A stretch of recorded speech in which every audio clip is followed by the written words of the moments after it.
Hello everyone. In this video, I'm going to show you how to use the if-and function.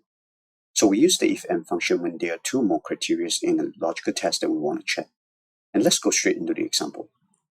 So here's the list of the players and their position and the team they play for.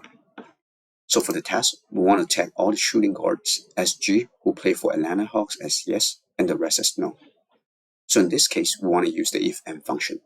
So we want to do equal if. So for the logical test, since we have multiple logics that we want to check, we also want to include the AND function. And now we can select multiple logics. So the first logic, we want everyone who is a shooting guards.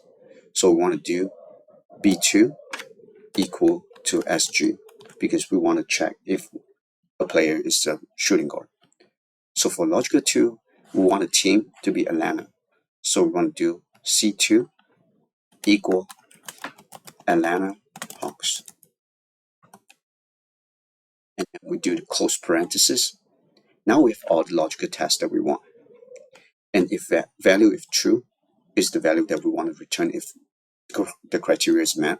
So in this case, yes. So double quote, yes, double quote. And no, and value if false is the value that we wanted to return if the criteria is not met. So in this case, no. So we want to do double quote, no, double quote. Press enter, drag it down. Now we tag all the players as yes and no. And most of the players here are no because they're neither a shooting guard nor they play for Atlanta Hawks.